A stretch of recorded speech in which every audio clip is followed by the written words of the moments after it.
안녕하세요. 카산드라 TV의 제이크입니다. 자, 오늘은 최근 벌어진 전 세계적 주식 대폭락에 대해서 말씀을 드릴게요.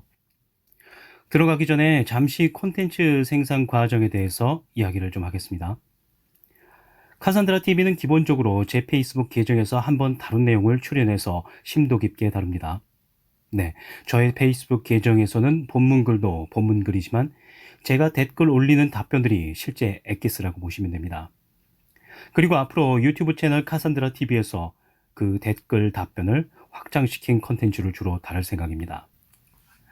주식 대폭락에 대해서도 이미 제가 페이스북 댓글에서 올해 초부터 계속해서 다뤄왔습니다. 이번 주식 대폭락의 이유는 크게 두 가지입니다. 네, 첫째는 다 아시는 대로 코로나19 팬데믹입니다. 그리고 둘째는 국제 정세입니다. 국제 정세 중에서 트럼프의 태도는 조금 더 중요해서 따로 다음에 방송에서 다루도록 하겠습니다. 네, 저는 개인적으로 작년 말부터 올해 한국 국제 증시가 하락장이라고 주장해 왔습니다. 그러나 국내외 대부분의 투자 전문가들은 반대로 상승장이라고 주장을 해왔죠. 상승장을 주장한 국내외 투자 전문가들의 가장 중요한 근거는 바로 미중 무역 전쟁이 종식된다는 것이었습니다. 실제로 올해 1월 15일부터 미중 무역 협상이 개시가 됐었죠. 아마 미중 무역 전쟁이 개시가 된다는 것과 그것이 어떤 식으로 진행이 되는지 그 여파가 어떨 것인지를 가장 먼저 예측한 사람이 최소한 국내에서는 저밖에 없지 않았을까 싶습니다. 뭐 아무튼 저는 미중 무역 전쟁이 미국과 중국이 세계의 정치 경제 패권을 놓고 다투는 전쟁이라고 보기 때문에 그렇게 쉽게 끝나지 않을 것으로 봤어요. 네, 지금도 그렇고요. 마침 이코노미스트 올해 신년호에서 미중 무역 협상에 속지 말라는 내용으로 특집 커버 스토리 기사를 냅니다. 그 기사가 딱 제 생각과 일치하는 기사였어요. 네, 이 내용은 앞서서 방송한 바 있습니다. 카산드라 TV를 계속 꼼꼼히 보아오신 분들은 주식을 팔고 달러를 보유해서 최근 대비를 잘 하셨을 겁니다. 여러분 그거 아세요? 지난해 12월 말 코스피 주가 지수가 2200까지 올랐을 때 제 생각과 같이 2020년이 하락장이라고 생각했던 극소수의 한국인 투자자들이 인버스에 투자하기 시작했습니다. 인버스가 뭐냐면 주가가 하락할 때 돈을 버는 투자예요. 하락 예측에 성공하면 큰 돈을 벌지만 예측에 실패하면 또 그만큼 큰 손해를 보게 되는 거죠. 이때 많은 전문가들이 말하길 2020년이 상승장인데 인버스에 투자하는 것은 위험하고 어리석은 투자라고 했어요. 그런데 그때 인버스 하신 분들 돈 많이 버셨죠. 암튼 저는 기본적으로 올해 이야기되는 호재가 그다지 호재가 아니고 잠재된 악재들이 많아서 하락장이 될 거라고 예상을 했었습니다. 그래서 올해 1월부터 주식을 다 팔고 현금, 여기서 현금이라고 하면 원화 말고 달러를 보유하라고 계속 주장해 왔죠.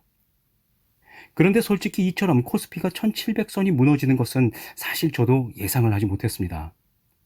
다만 2250을 고점으로 해가지고 상반기 중에 코스피가 1900까지는 폭락할 것으로 예상했었죠. 그러다가 1월 말에 코로나19 바이러스가 사실상 팬데믹으로 기정사실이 될 것이라는 판단 아래 1850까지 떨어질 것이라고 페이스북에 여러 차례 올렸었습니다. 그리고 때가 되어서 지난주에 1900선이 무너졌습니다. 이때 저가 매수를 하시려는 패친들이 계셨었는데요. 저는 지금 저가 매수를 하면 안 되니까 기다려야 한다고 했었습니다. 계속 더 떨어질 것이라고 봤기 때문이죠. 그럼에도 불구하고 어저께 이렇게 장중 한때 1700 밑으로까지 떨어진 것은 일종의 퍼펙트 스톰이었다고 보시면 됩니다. 그냥 많은 가능성들이 있었는데 몇 가지 우연이 겹쳐져서 동시에 작용한 결과죠. 어쨌든 하락장이 계속될 것이므로 섣불리 매수하지 말라고 한 것은 유효했습니다.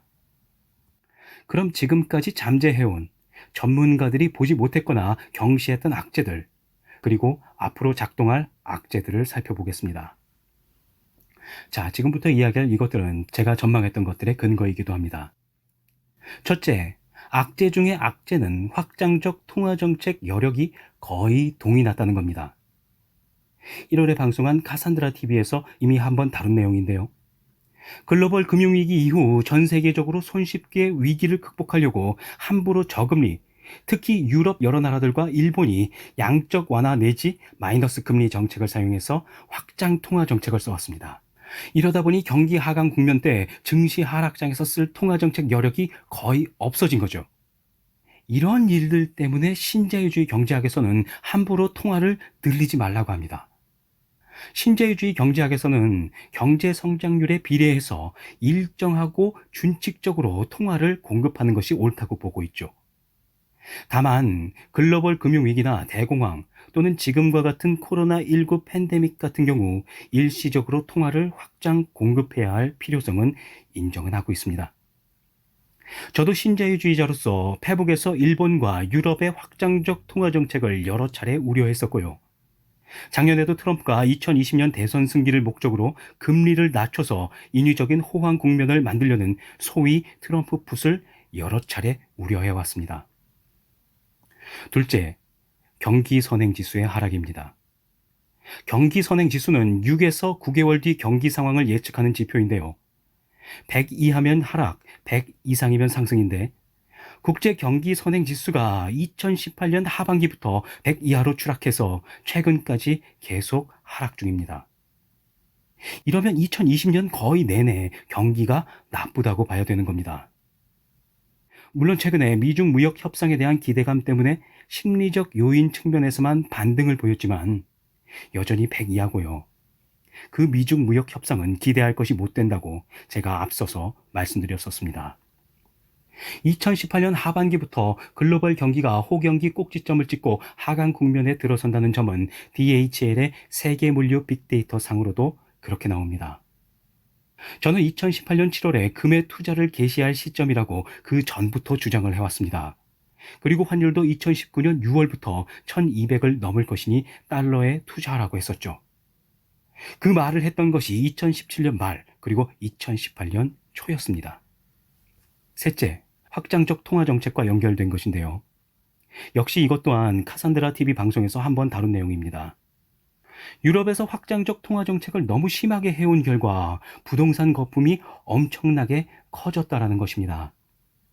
이는 이코노미스트지가 1월 하순 발행호에서 그 심각성을 보도했었습니다. 카산드라 TV에서도 한국 부동산 가격이 급등하는 이유에 관해서 소개한 바도 있습니다. 부동산 거품이 너무 커진 상태에서는 금리 인하 등 통화 정책에 여력이 있어도 실시하기가 힘들어요. 이게 거품이 터질 우려가 있기 때문에 악재 중에 악재인 거죠. 한국은 선대인이나 홍춘욱 같은 전문가들이 부동산 거품론을 주장하지만 제가 봤을 때는 아직 거품 단계는 아닙니다. 넷째, 이 와중에 확장적 재정 정책을 쓰려고 하는 나라들이 많습니다. 한국이 그 대표적인 국가죠. 지금 논의되는 재난기본소득, 그것도 확장적 재정정책입니다. 신자유주의 경제학에서는 확장적 재정정책은 이론상 언제나 나쁘다고 보고 있습니다. 그렇다고 제가 재난기본소득 같은 것을 반대하는 것은 아닙니다. 이런 제 모습이 모순처럼 느껴지시겠지만 아닙니다. 재난기본소득은 신자유주의에서 1년 내내 실시되는 사회적 안전망의 일종입니다.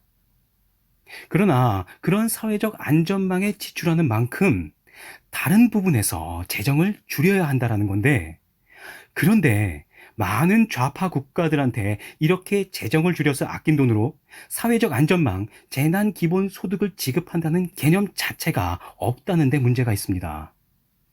이러면 경제에 탈이 날 수밖에 없습니다. 세상에 공짜는 없거든요. 확장적 재정정책을 쓰려는 나라들이 많다는 점도 악재입니다. 보통 경제 전문가들이나 투자 전문가들은 확장적 재정정책을 호재로 보고 경기가 살아날 것으로 봅니다. 그러나 신자유주의 경제학에서는 확장적 재정정책을 악재로 봅니다. 경제가 죽고 서민과 경제적 약자들이 힘들어진다고 보는 것이죠. 자, 다섯 번째. 2020년 브렉시트 실행 초기 EU 국가들이 영국과 개별적 FTA를 맺기 전까지 EU 국가들의 교역 감소로 인해서 경제적 타격이 크다는 점도 악재입니다. 여섯 번째, 이탈리아가 신자유주의 정책 도입을 위한 국민투표 부결 이후 지금까지 재정 위기가 점점 심각해진 상황이라는 점이 악재입니다. 이탈리아는 집권당인 민주당하고 제1야당인 오송운동이 모두 신자유주의를 배격합니다. 여당이나 야당이나 모두 반신자유주의 정당이라는 점에서 이탈리아의 재정위기 악재가 해소되기가 어렵습니다. 7번째, 미국이 중국, 이란 등과 전쟁 중이라는 겁니다. 미국은 올해 초에 이란과는 무력 전쟁을 벌일 뻔했죠. 또 이란은 WHO의 팬데믹 선언 직후 외환위기가 터졌습니다. IMF에 구제금융을 신청했죠. 이 부분은 트럼프의 행동과 관련해서 다음 방송에서 다시 다루겠습니다. 8번째, 유럽연합이 미중 전쟁에서 미국 편을 들어주지 않아서 미국이 유럽연합과 척을 지고 있다는 점이 악재입니다. 자, 여기까지가 코로나19 팬데믹과 무관하게 존재해왔던 심각한 악재들입니다. 그리고 코로나19 팬데믹 선언을 전후로 몇 가지 악재가 더 추가가 됐습니다. 9째 악재는 유가 폭락이 겹쳤다는 점입니다. 미국 셰일가스 업체들의 재무 상황 위기가 오고 도산 가능성이 존재합니다. 10번째, 가뜩이나 부채가 많아서 부실한 중국 경제가 코로나19 팬데믹을 전후해 큰 타격을 받았고 그 여파로 중국의 성장과 함께 먹고 살아왔던 주변 나라들에게 연쇄적 타격이 발생한다는 점이 악재입니다. 이렇게 현재 경제의 10대 악재가 존재합니다. 사실 이러한 10대 악재 하나하나가 모두 심각한 수준이라서 어제 1900선이 무너졌을 때도 바닥 매수할까 하시는 분들께 함부로 매수하지 마시고 최소한 3개월은 관망하시라고 제가 말씀을 드렸던 거죠. 여기에 트럼프 코로나19 팬데믹 대응이 악재를 키웁니다. 트럼프의 대응에 관해서는 다음 방송에 다루겠습니다. 코스피 지수가 1770대까지 떨어지니 이제 주식을 샀다고 하는 사람들이 보이기 시작합니다.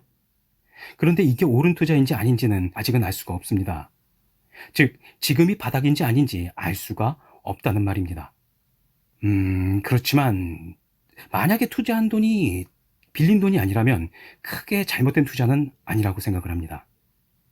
어쨌든 10대 악재 등 잠재된 악재들이 많으니까 당분간은 그냥 지켜보시는 게 나을 것 같습니다. 또 일각에서는 코스피가 1100까지 떨어진다고 하는 사람들도 있는데 한국에서는 금융위기나 외환위기가 발생해야 1100까지 떨어질 수 있습니다. 그러나 현재 금융위기나 외환위기의 가능성이 아직 크지 않아요.